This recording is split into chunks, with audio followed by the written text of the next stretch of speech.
Here in verse 5, or chapter 5, verse 6, he says, "At the right time Christ died for the ungodly." See, God did not wait for us to regain strength to do it on our own. God did not delay until we showed improvement, until we showed sincerity, or we showed potential.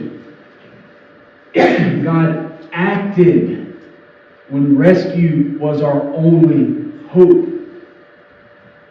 When there was nothing left in us to offer, God stepped in and did what we could never do ourselves. It wasn't our efforts that saved us.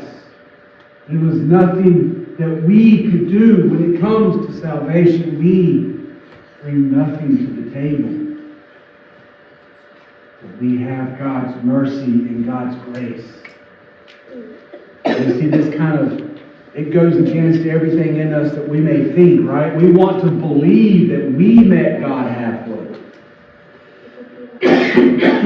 We want to believe that we brought something to the table. We want to believe that maybe some goodness within us, some effort on our part, or some contribution that we made tipped the scales in our favor. But the gospel will not allow that illusion to stand. See, the gospel humbles us before it comforts us. And it strips away pride before it wraps us in grace. We were not saved because we were strong. We were saved because God is merciful. We were saved not because we reached up. We were saved because Christ came down. And this truth has profound implications for how we live.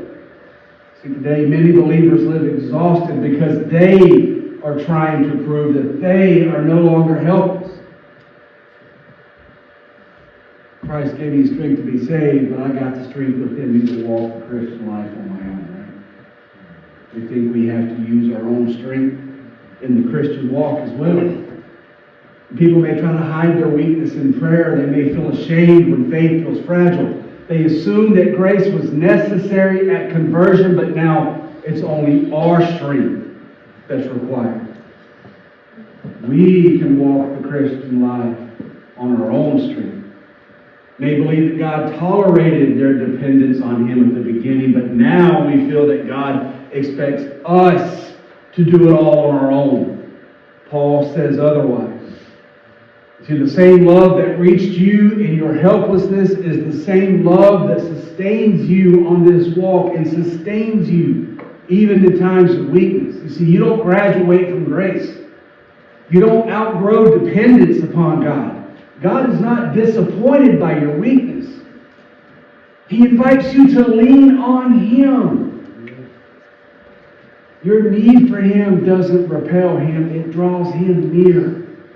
The gospel that saved you when you were without strength is the gospel that carries you today when you feel you have no strength.